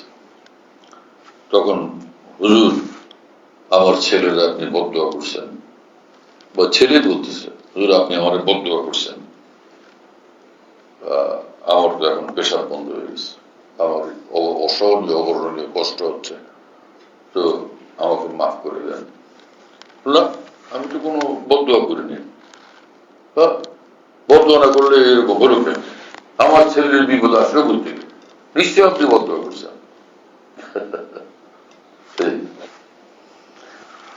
তো বুজুর্গ বললেন যে আমি বদদোয়া করিনি, একদম পাক্কা কথা। বদদোয়া না করলে হলো কেমনে? হলো কেমনে মানে ও যে আমার থাপ্পড় দিল, কি জন্য থাপ্পড় দিল সেটা জিজ্ঞেস করেন। বলে আমি থাপ্পড় দিছি, আমার বিবির গায়ে আপনার ধাক্কা লাগছে, তো আমার সহ্য করতে পারি না, আমার কষ্ট হয়েছে, সেজন্য আপনারা আমি থাপ্পড় দিছি। मेरा भी किसी से ताल्लुक है, आपने जो कुछ किया, फिर उनको भी गुस्सा आया, आपको जैसा गुस्सा आया मुझ पर, मेरा भी किसी से ताल्लुक है, आपने जो कुछ मेरे साथ किया, उनको गुस्सा आया, उनका मामला है, मेरे हाथ में कुछ नहीं। যে কেন তুমি বলে আমি আমি আমার বিবির গায়ে ধাক্কা লাগছে, আমার কষ্ট হয়েছে, গুসা লাগছে, আমি তারপর দিচ্ছি। বলে আমারও কারোর সঙ্গে সম্পর্ক আছে, মানে আল্লাহর সঙ্গে আমার সম্পর্ক আছে, তুমি আমার সঙ্গে যে আচরণ করছো সেটা আল্লাহ খুব সহ্য করেননি, সেটা যার সঙ্গে আমার সম্পর্ক তিনি প্রতিশোধ নিয়েছেন। হ্যাঁ, দেখো কি মহল। আসল তো এই জিনিস, আল্লাহর সঙ্গে আমার সম্পর্ক গভীর হয়। কথা বুঝে আসছে ভাই? রাত তো কয়টার মধ্যে কি জানে, যদি বুঝে আসা থাকে তো অনেক ফায়দা হলাম। জাহিদ সাহেব না কিছু বুঝে আসে? থানবীকে লোকেরা বললো, ওলামায়ে কেরাম বললেন যে হযরত আপনি বয়ান করেন, আপনার বয়ানের ভিতরে উলুমের বারিশ হইতে থাকে। আল্লাহ, কত কিতাব আপনি ফারেক হওয়ার পরে মোতালা করছেন, তো কি জানেন। হযরত থানবী বললেন যে মাওলানা, একই সঙ্গে তো তোমাদের সঙ্গে দেওবন্দে পড়লাম, সেই পর্যন্তই। কিন্তু একটু কথা আছে, সেটা হলো मैंने कुतुब बीनी से कहीं ज्यादा, कुतुब बीनी से कहीं ज्यादा कुतुब बीनी की, আমি কিতাব দেখার চেয়েও কুতুব দেখছি বেশি, কুতুবদের সঙ্গে থাকছি বেশি। আর আমার 3 কুতুব, মাওলানা ইয়াকুব নানুতুবি, মাওলানা রশিদ আহমদ গঙ্গোহী, হাজি ইমদাদুল্লাহ মুহাজির মক্কি, এই 3 কুতুবের সোহবত আর দোয়ার বরকতে আল্লাহ পাক আমার ইলমের মধ্যে এত বরকত দান করছে, যেটা তোমরা আজকে দেখতে পাচ্ছ। फिर हजरत हकीम मुतानबी जब अकबर लाबद्री शेर पढ़ते यही मौका थे, न किताबों से न वाजों से न जर से पैदा, दीन होता है बुजुर्गों की नजर से पैदा। तब हजरत थानवी ये मौका तो बोलते, मैं उलमा इकराम को और तुलबा इकराम को एक वसीयत करता हूँ कि मेरे इल्म पर मगरूर न हो, कि इसका कार आमद होना मौकूफ है अहलुल्लाह की खिदमत, सोबत और नजर इनायत पर। পরে শের করতেন না। হ্যাঁ,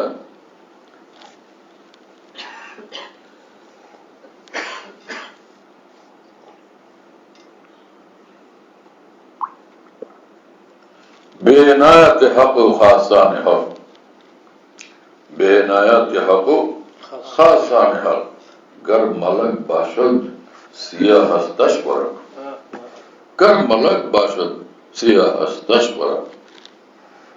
खास আল্লাহ ওয়াদের তাওয়াজ্জু, খেদমত, মহব্বত ব্যতীত যদি কেউ ফেরেশতাও হয়ে যায় তো তার জিন্দগি কালো কুৎসিত হতে বাধ্য।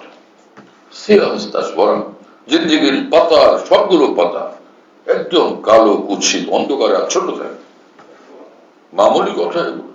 হ্যাঁ, আল্লাহ কি কথা! আল্লাহ আমাদেরকে হেফাজত করে। কোন এরাদা ছিল না ওয়াকি আমার আজকে আপনাদের সামনে কিছু বলার। মনে করলাম দর্শ কি আমি বসে থাকবো, আপনারা এবার পড়বেন। মাশাআল্লাহ, মুক্তাসার দোয়া হলো, চলে গেলাম। পীরে ভূত পেছনে দাস গুম করদা বাজিয়া খালাস। কিন্তু ফির তো কিসা লম্বা হয়ে গেল।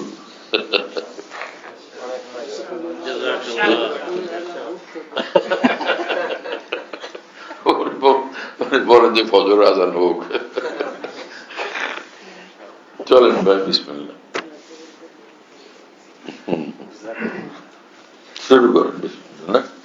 التخصص في علوم الحديث প্রথম বর্ষের নেতাভুক্ত إرشاد طلاب الحقائق إلى معرفة سنن خير الخلائق এর মুকদ্দিমা থেকে পড়ছি। بسم الله الرحمن الرحيم رب يسر وأعن قال الشيخ الإمام العالم الصدر الكامل التقي الزاهد محي الدين أبقاه الله محفوظا وبعين عنايته ملحوظا. الحمد لله بالآلاء والحكم المفضل أمة محمد صلى الله عليه وسلم على سائر الأمم، المخصصها بعلم الإسلام الذي لم يشركها فيه أحد من العباد، تشريفا لعبده ورسوله وحبيبه وصديقه محمد سيد الأنام عليه منه أفضل الصلوات والبركات والسلام، دائما متزايدا بلا انفصام، وعلى آله وأزواجه وذريته وأصحابه البرة الكرام، والتابعين لهم بإحسان من الأماثل والأعلام. أما بعد، فإن الله سبحانه لما خص هذه الأمة زادها الله شرفا بعلم الإسلام، نصب للقيام بحفظه خواص من الحفاظ النقاد، وجعلهم دابين عن سنة نبيه صلى الله عليه وسلم في جميع الأوقات والبلاد، باذلين وسعهم في تبيين الصحة من طرقها والفساد، خوفا من الانتقاص منها والازدياد، ودحضا لما اخترعه أهل الأهواء والعناد، وحفظا على الأمة إلى يوم التناد، فبالغوا في ذلك بالجد والاجتهاد، ولا تزال على القيام بذلك بحمد الله ولطفه طوائف من خواص العباد إلى انقضاء الدنيا وإقبال المعاد، وإن قلوا وقربوا من النفاد. ما شاء الله. سبحان التخصص في علوم الحديث سادسا نسبة كتاب علوم الحديث لابن الصلاح في كبرسي. بسم الله الرحمن الرحيم. ربنا آتنا من لدنك رحمة وهيئ لنا من أمرنا رشدا. الحمد لله الهادي من استهداه، الواقي من اتقاه، الكافي من تحرى رضاه، حمدا بالغا أمد التمام ومنتهاه. والصلاة والسلام الأكملان على نبينا والنبيين وآل كل ما رجا راج مغفرته ورحماه، آمين. هذا وإن علم الحديث من أفضل العلوم الفاضلة وأنفع الفنون النافعة، يحبه ذكور الرجال وفحولتهم، ويعنى به محقق العلماء وكملتهم، ولا يكرهه من الناس إلا رذالتهم وسفلتهم، وهو من أكثر العلوم تولجا في فنونها، لا سيما الفقه الذي هو إنسان عيونها، ولذلك كثر غلط العاطلين منه من مصنف الفقهاء، وظهر الخلل في كلام المخلين به من العلماء. ولقد كان شأن الحديث فيما مضى عظيمة جموع طلبته، رفيعة مقادير حفاظه وحملته، وكانت علومه بحياتهم حية، وأفنان فنونه ببقائهم غضة، ومغانيه بأهله آهلة، فلم يزالوا في انقراض ولم يزل في اندراس، حتى آضت به الحال إلى أن صار أهله إنما هم شرذمة قليلة العدد ضعيفة العدد، لا تعنى على الأغلب في تحمله بأكثر من سماعه غفلا، ولا تتعنى في تقييده بأكثر من كتابه عطلا، مطرحين علومه التي بها جل قدره، مباعدين معارفه التي بها فخم أمره، فحين كان الباحث عن مشكله لا يلفى له كاشفا، والسائل عن علمه لا يلقى به عارفا، من الله الكريم تبارك وتعالى وله الحمد أجمع بكتاب معرفة أنواع علم الحديث، هذا الذي باح بأسراره الخفية، وكشف عن مشكلاته الأبية، وأحكم مقام عاقدة، وقاعد قواعد، وأنار معالمه، وبين أحكامه، وفصل أقسامه، وأوضح وصوله، وشرح فروعه وفصوله، وجمع شتات علومه وفوائده، وقنس شوارد نكته وفرائده، فالله العظيم الذي بيده الضر والنفع والإعطاء والمنع أسأل وإليه أضرع وأبتهل، متوسلا إليه بكل وسيلة، متشفعا إليه بكل شفيع، أن يجعله مليا بذلك وأملا، وفيا بكل ذلك وأوفى، وأن يعظم الأجر والنفع به في الدارين، إنه قريب مجيب، وما توفيقي إلا بالله، عليه توكلت وإليه أنيب. ما شاء الله سبحان الله कैसा है سبحان الله التخصص في الدعوة والإرشاد النسب بوكت كتاب المدخل إلى علم الدعوة كبرتي. بسم الله الرحمن الرحيم. المقدمة. الحمد لله رب العالمين القائل في كتابه المبين: ومن أحسن قولا ممن دعا إلى الله وعمل صالحا وقال إنني من المسلمين. والصلاة والسلام على سيدنا محمد سيد الدعاة وخاتم النبيين، الذي أرسله الله داعيا إلى الله بإذنه، فقال في حقه: يا أيها النبي إنا أرسلناك شاهدا ومبشرا ونذيرا وداعيا إلى الله بإذنه وسراجا منيرا. ورضي الله عن الصحابة والتابعين الذين دعوا بدعوته واهتدوا بهديه، وعن من تبعهم بإحسان إلى يوم الدين. وبعد، فقد اشتدت الحاجة اليوم إلى كتابة المداخل العلمية لمختلف العلوم الضرورية الهامة، تعريفا للناس بها وتقريبا لموضوعاتها ومضامينها من الدارسين لها. وكلما كان العلم أبعد عن حياة الناس وأكثر تنوعا في موضوعاته وأحدث نشأة وتاريخا من غيره، كانت الحاجة إلى كتابة مدخل إليه أكثر وأكبر.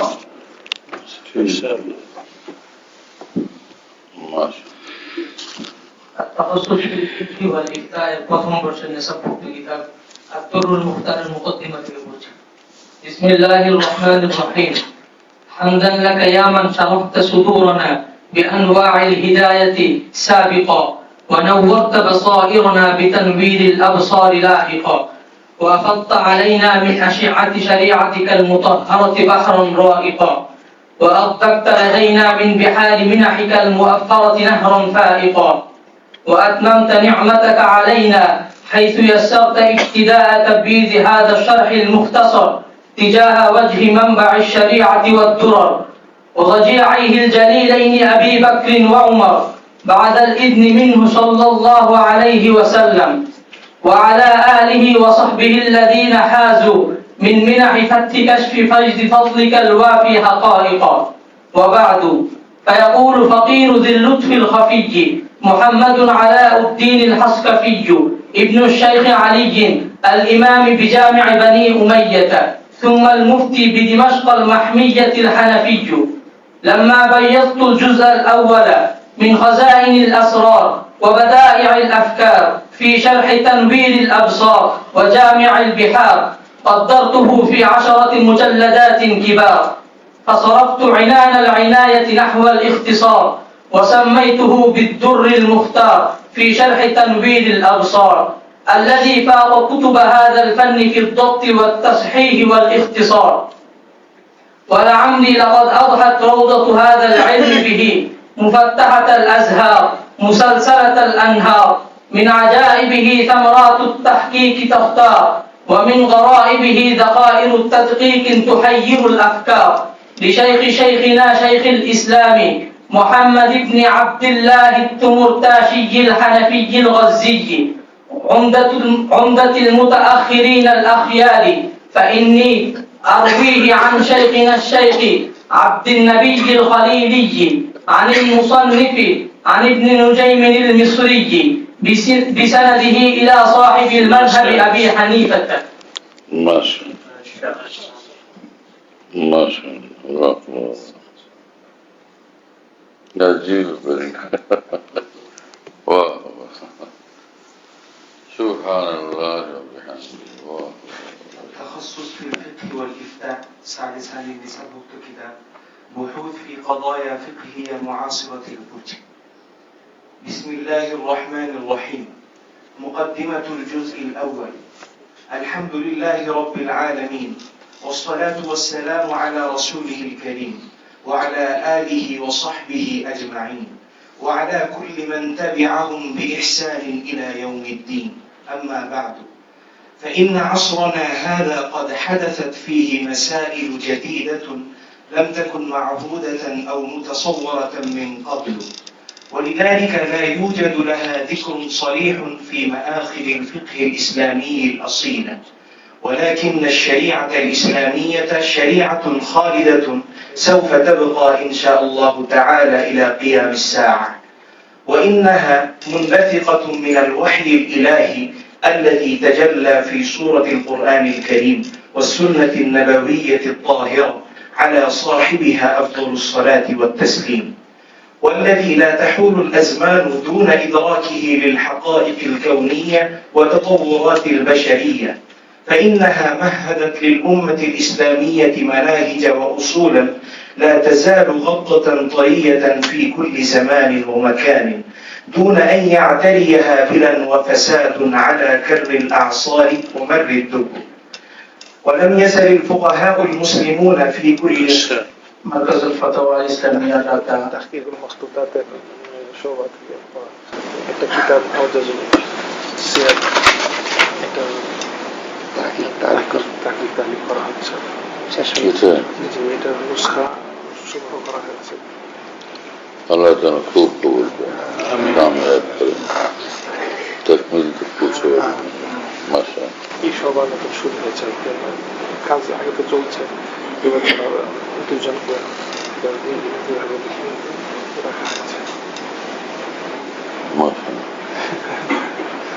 দোয়া করুন ইনশাআল্লাহ, এটা এখান থেকে ইনশাআল্লাহ আল্লাহ তাআলা খুব কবুল করেন, আর জলদির সামারাত ও বারাকাতের জুহুর করেন। সন্ধান পেয়েছি, যেটা ইন্টারনেটে পাওয়া যায় না, প্রায় 25,000 রিয়াল লাগবে। আল্লাহ সব আসান করেন। আল্লাহুম্মা যেটা পড়বে মারকাজুল ফাতাওয়া ইসলামিয়া ঢাকায় তাহকিক নুসুল বিভাগের প্রথম কাজ আওজাজুস সিয়ারের মাকতুব অর্থাৎ পান্ডুলিপি থেকে পড়ছি। বিসমিল্লাহির রহমানির রহিম।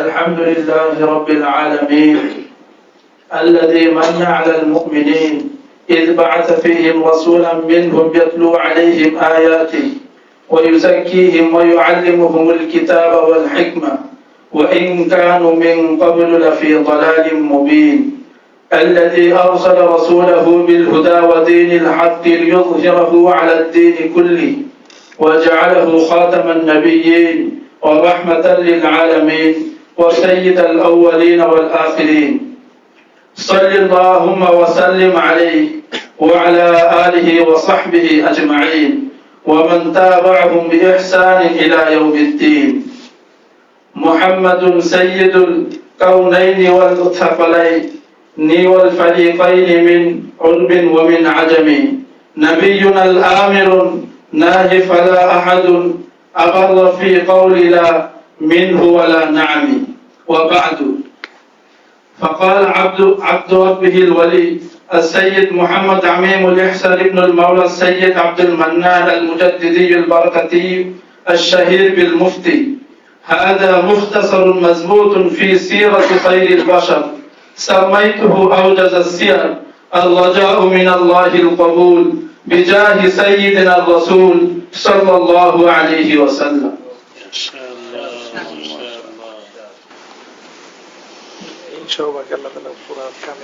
آمين شطوبات كامل ما شاء الله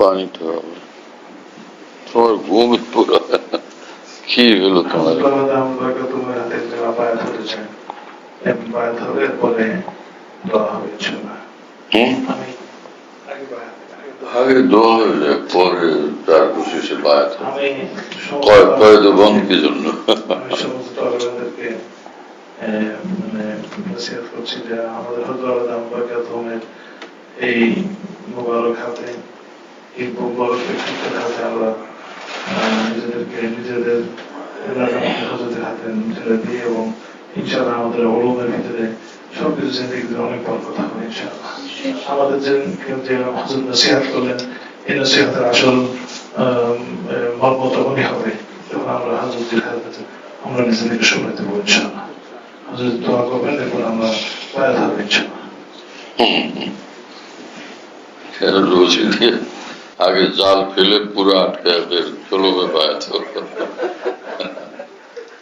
এরকম করা হয়তো বায়াতের বিষয়টা এরকম না বায়াত যার দিল ऐसा তৈরি হয় বায়াত হয় তার ফায়দা হয় চাপাচাপি করলে কিছু কোনো ফায়দার কিছুই কোন সুরত ওরকম হয় যার দিল খালি থাকে ফের চলো ভাই মুখ বায়াতে চলো আমি বায়াতে সেটাও ফায়দা হয়ে যায় খালি দিল সেটার এক মিসাল হলো যে হযরত মাওলানা রশিদ আহমদ গঙ্গুই রহমানুল্লাহ মাওলানা রশিদ আহমদ গঙ্গুই রহমানুল্লাহর এক ছাত্র ছিলেন মাওলানা মাজেদ আলী জৌনপুর রহমানুল্লাহ মাওলানা মাজেদ আলী জৌনপুর ইনি হচ্ছেন মাওলানা ইয়াহিয়া কামরুবি আছেন শেখুল হাদিস মাওলানা জাকির রহমানের আব্বা তো মাওলানা ইয়াহিয়া কামরুবি এই মাওলানা মাজেদ আলী জৌনপুরি দুজনই একসাথে পড়তেন হযরত মাওলানা রশিদ আহমদ গঙ্গুই রহমানুল্লাহর নিকট হাদিস শরীফ পড়তেন তো মাওলানা ইয়াহিয়া কামরুবি বায়াত হয়ে গেছেন তো খুব খুশি আমার শায়েখ আমার উস্তাদ না এত বড় মানুষ উস্তাদ ও শায়েখ মাওলানা ইয়াহিয়া কামরুবি খুশি তো সাথীরা একসাথে পড়ে অনেক সাথী থাকে যে আপসে খুব মহব্বত ওর ভালোই চাই ওর ভালোই চাই এরকম না হ্যাঁ আমার সাথী মাওলানা আব্দুর রাজ্জাক সাহেব হাফেজ মাওলানা আব্দুর রাজ্জাক সাহেব জামিয়াতুল আবরার রহমানিয়া যেটা মাওলানা হিফজুর রহমান সাহেব মুফতি মনসুরুর রহমান সাহেব যেখানে আছেন ওখানে শাহিদ সানি আছেন মাওলানা আব্দুর রাজ্জাক সাহেব চেনেন কিনা আমি জানি না বড় আলেম মানুষ আমরা হামসবক একসাথে পড়ছি লালবাগে 5 বছর। খুব মহব্বত করতেন, আমিও মহব্বত করতাম। আমরা দুজনে একসাথে, আমাদের তাকরার গ্রুপ ছিল, একসাথেই তাকরার গ্রুপ ছিল। তা আমার যখন সালানা ইমতিহান কাছে আইয়ামে কেয়ার, তো ময়মনসিং থেকে ওই যে ওলামারা আসছেন, হযরত মাওলানা হাফেজ নূর ইসলাম সাহেব রহমাতুল্লাহ আসছেন, ময়মনসিংহের ইমাম শহীদুর রহমাতুল্লাহর জামাতা আমাকে নেবেন যে ওনার জামিয়া আশরাফিয়াতে হাদিসের উস্তাদ হিসেবে নেবেন। আইসা উনি ওই যে মোতায়েম সাহেব আমার সঙ্গে দেখা করছেন এবং বললেন যে আমি খুব আশা করে আসছি আপনারা নিব। তো লালবাগেরই ফারেক আমাদের সিনিয়র এক আলেম মাওলানা মকবুল হোসেন সাহেব ওইখানে ওনাদের সাথে নিয়ে আসছেন যে আপনার যাওয়া লাগবে। তা আমি তো দেখলাম যে ওনারা হুজুরদের সঙ্গে আমাদের উস্তাদদের সঙ্গে কথা বলছেন। আমি বললাম যে আমি যাবো এক শর্তে, আমার একটা শর্ত আছে, কারণ যে কোনো শর্ত দেন সব মানি, সব শর্ত পুরা করবো, আপনার যাওয়া লাগবে। আগে থেকে সংবাদ নিয়ে পরে আসছেন। যাই হোক, কি শর্ত বলেন? আমার শর্ত হলো আমার সাথী আছেন মাওলানা আব্দুল রাজ্জাক সাহেব, আমারও নিলে ওনারও নিতে হবে।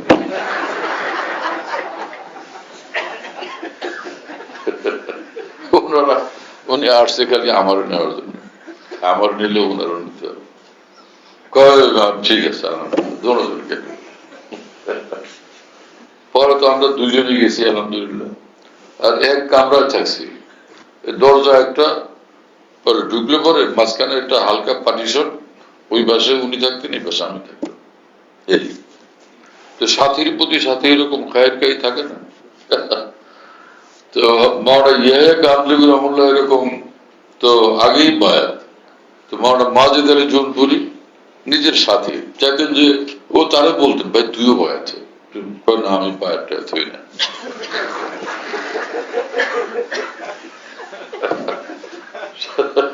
সহজ সরল মানুষ।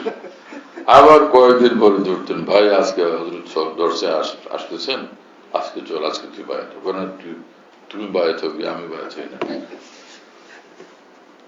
এইভাবে চলতেছে, অনেকদিন চলতেছে। কি বুঝেন না? একদিন হযরত মাওলানা রশিদ আহমদ গঙ্গোহী দর্শে আসছেন, আইসা পড়ছেন, মাওলানা ইয়াহিয়া কামলি বলতেছেন হযরত ये माजदाली को बायत फरमा लीजिए।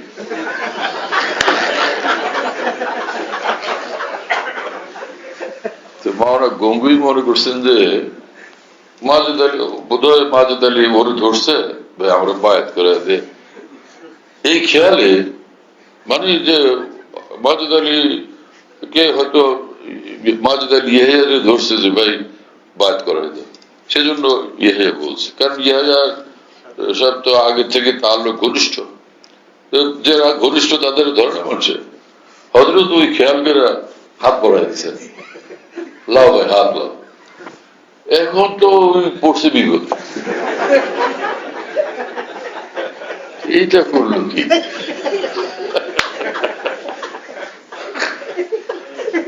মারা গম্ভীর মতো এত বড় মানুষ হাত বাড়াইছে, লাও ভাই হাত লাও, এবং ওই হাত না দিয়েও তো পারে না। মাওলানা মাজেদ আলী জৌনপুরি বলেন যে আমি শেষে মজবুরান উস্তাদের আজমতের কারণে আমি হাত বাড়াই দিলাম। হযরত আমাকে বায়াত করলেন। ওই বায়াতের সঙ্গে যা করা লাগে, যা বলতে হয় সব তো বলতেই হয়েছে। মাওলানা ইয়াহিয়া কামলি চুপচাপ বসে আছে, বায়াত হয়ে গেছে। পরে সারা জীবন মাওলানা মাজেদ আলী জৌনপুরি কামতেন আর বলতেন, আমার ভাই ইয়াহিয়ার আমার উপরে, ইয়াহিয়া কামলির আমার উপর যে এহসান, জীবনে কোনোদিন এই শুকরিয়া আদায় করতে পারবো না, যে কিভাবে হযরত গঙ্গুইর সঙ্গে আমার জুড়ে দিলেন। হ্যাঁ, এই এহসান এর কোনোদিন আমি এটা পরিশোধ করতে পারবো না তার হক। এইরকম সাথী থাকে। আজকের ঘটনা, এই হযরত মাওলানা মাজেদ আলী জৌনপুরি তিনি শাহ আব্দুল গনি ফুকুল্লাহর উস্তাদ, মাওলানা মাজেদ আলী জৌনপুরেরও আমার এক সনদ আছে বুখারী শরীফে। হ্যাঁ, মাওলানা মাজেদ আলী জৌনপুরের ওয়াস্তা হযরত গঙ্গুই এক সনদে আমার বুখারীর উস্তাদ।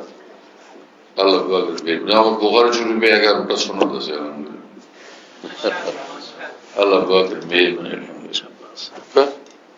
হ্যাঁ, এগুলো তো তুমি ফুল রেডি আছে, তৈরি আছে, একদম কপি করা আছে অনেকগুলো। আলহামদুলিল্লাহ রাব্বিল আলামিন, সালাতু ওয়াসসালামু আলা সাইয়্যিদিল মুরসালিন ওয়া আলা আলিহি ওয়া আসহাবিহি আজমাইন। আল্লাহুম্মা সাল্লি আলা সাইয়্যিদিনা মাওলানা মুহাম্মদ ওয়া আলা আলি সাইয়্যিদিনা মাওলানা মুহাম্মদ ওয়া সাল্লিম। ربنا ظلمنا أنفسنا وإن لم تغفر لنا وترحمنا لنكونن من الخاسرين. رب اغفر وارحم وأنت خير الراحمين. اللهم إني ظلمت نفسي ظلما كثيرا ولا يغفر الذنوب إلا أنت فاغفر لي مغفرة من عندك وارحمني إنك أنت الغفور الرحيم. اللهم اغفر لنا ما قدمنا وما أخرنا وما أعلنا وما أسررنا وما أسرفنا وما أنت أعلم به منا. أنت المقدم وأنت المؤخر، لا إله إلا أنت. اللهم آت نفوسنا تقواها وزكها أنت خير من زكاها أنت وليها ومولاها. اللهم اجعلنا هداة مهتدين غير ضالين ولا مضلين. اللهم يا أرحم الراحمين يا أفضل الغفورين يا آخر الآخرين. আল্লাহ আমাদের সকলকে মাফ করে দেন, তামাম গুনাহ মাফ করে দেন, গুনাহ থেকে কাজগুলো থেকে আমাদেরকে হেফাজত করেন, হায়াতে তাকওয়া আনফাসে তাকওয়া আমাদেরকে নসিব করেন, ইলমে আমলের সমন্বিত জিন্দেগি আমাদেরকে দান করেন, আকাবের দ্বীনের আজমত মহব্বত ইত্তেবা আমাদের নসিব করেন। আমাদেরকে আমাদের উলামায়ে কেরাম তুলাবায়ে কেরামকে মহান আসলাফ ও আকাবের মুত্তাবিঈন রূপে আপনি কবুল করেন। আকাবের দিনে উলুম মারিফ ও ফয়ুজ বারাকাত আমাদের নসিব করেন, আমাদের আহলে ইয়ারকে নসিব করেন, আমাদের तमाम যুররিয়াতকে নসিব করেন, तमाम আহবাব মুহিব্বিনকে নসিব করেন, সকলের যুররিয়াতকে নসিব করেন। আল্লাহ মারকাজুল ফাতাওয়া ইসলামিয়াকে কিয়ামত পর্যন্ত জন্য কবুল করেন। এখানে যতগুলো শোভা খোলা হয়েছে সবগুলো শোভ আপনি কবুল করেন, উলুম মারিফ ও আনওয়ার বারাকাত আপনি ভরপুর করেন। আল্লাহ মাদ্রাসার तमाम জরুরত খাজানায়ে করমে মগারি মাদুদকে পুরো করে দেন। যারা এখানে পড়াচ্ছেন তাদের হায়াতে বরকত দেন, ইলমে আরো ज़्यादा মজবুতি দেন, আরো তারাক্কিয়াত দেন। আল্লাহ সকলকে তাফাক্কুহ ফিদ্দীন নসিব করেন।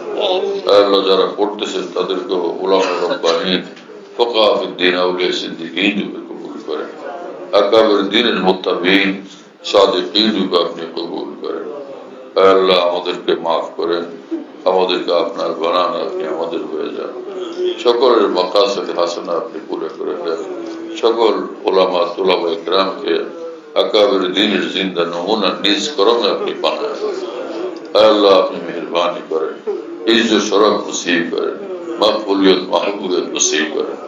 اللهم فقهنا في الدين حببنا إلى الناس. اللهم فقهنا في الدين حببنا إلى الناس. اللهم فقهنا في الدين حببنا إلى الناس. اللهم حبب إلينا الإيمان وزينه في قلوبنا وكره إلينا الكفر والفسوق والعصيان. الله আমাদেরকে আফিয়ত জিসমানি রূহানি ظاهری باطنی দুনিয়াবি উখরাবি দান করেন। আল্লাহ আফিয়ত দারাইন ফলাহ দারাইন আমাদের জন্য মঞ্জুর করেন, রিজায়ে কামিল এবং কুরবে আযম আমাদেরকে দান করেন। اللهم ربنا تقبل منا إنك أنت السميع العليم وتب علينا إنك أنت التواب الرحيم. سبحان ربك رب العزة عما يصفون وسلام على المرسلين الحمد لله رب العالمين صلى الله على النبي الكريم. আমাদের ঢালকানগর খানকাহে যেখানে আমি আছি, আমাদের এখানে যদিও খানকাহ এমনি আসামি আছে, কাছাকাছি আরেকটা আছে, তাই না? তো আমরা এখানে এই নামে এখন এটাকে বলি যে খানকা ইয়াদগারে হাকিমুল উম্মত। বলো খানকা ইয়াদগারে হাকিমুল উম্মত, বলো সবাই। খান খানকা ইয়াদগারে হাকিমুল উম্মত। মনে রাখো, বলো খানকা ইয়াদগারে হাকিমুল উম্মত। হাকিমুল উম্মতের স্মৃতি এখানে স্মরণকারী খানকা। হ্যাঁ, হাকিমুল উম্মতের কথাবার্তায় আলোচনা হয় আলহামদুলিল্লাহ, একটা নাম, কিন্তু তামাম আকাবের কথাই আলোচনা হইতে থাকে আলহামদুলিল্লাহ। বাইতুল হক জামে মসজিদ, ছাপড়া মসজিদ বলে, 5 তলা বিল্ডিং, ওটার নাম ছাপড়া মসজিদ। সেই পুরানো নাম এটা আছে। তো ছাপড়া মসজিদ, সেখানে প্রত্যেক ইংরেজি মাসের দ্বিতীয় বৃহস্পতিবার আসর থেকে রাত 10টা সাড়ে 10টা পর্যন্ত এখানে মাসিক ইজতেমা হয়। যাদের সহজে আসা সম্ভব আসবার চেষ্টা করবেন ইনশাআল্লাহ, মাসে একদিন ইনশাআল্লাহ তাআলা মজলিসের দ্বারা ফায়দা হবে।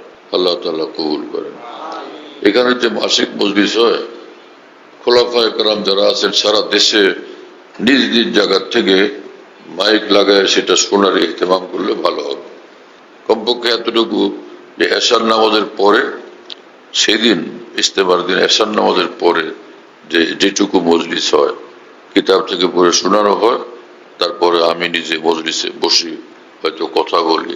তো সেই অন্তত এশার পরের অংশটুকু যেন সারা দেশের খোলাফায়ে কেরাম নিজের জায়গা থেকে শুনবার ব্যবস্থা করা নিরাপদে সম্ভব হলে সেটা করবেন। আল্লাহ তাআলা কবুল করেন। খানকা বিডি এই অ্যাপস, এটা খুলতে পারলে ওর মধ্যে বয়ান, কবিতা, বুকস ইত্যাদি সব একসঙ্গে পাওয়া যায়। খানকা বিডি হলো এরকম, স্পেলিং হলো KHANQAH, এর সঙ্গে লাগালাগি বিডি, খানকা বিডি। এই অ্যাপসটা খুললে ওর ভিতরে বয়ানগুলো পাওয়া যায়, ডাইরেক্ট শোনা যায় এবং ডাইরেক্ট শোনা যায়। হযরতুল্লাহ দামাত বারাকাতুহুর বয়ান, যেখানে বয়ান করেন, সব বয়ান নেটের মাধ্যমে, টেলিগ্রামের মাধ্যমে পাওয়া যাচ্ছে। হযরতুল্লাহ দামাত বারাকাতুহু যখন বয়ান করেন, বয়ানটা আমরা দেশ বিদেশ থেকে, দুনিয়ার যে কোনো জায়গা থেকে আমরা পেতে পারি। এই জন্য মুফতি শহীদুল ইসলাম শাহ হুজুরের নম্বরে যোগাযোগ করবেন, 01715 80 18 69, 80 18 69, 01715 80 18 69, যাতে মনে থাকবে ইনশাআল্লাহ সবার। 01715 80 18 69। বলো ভাই, 01715 80 18 69। অনেক সোজা তো ভাই, মাশাআল্লাহ, অনেক সোজা করে দিছে।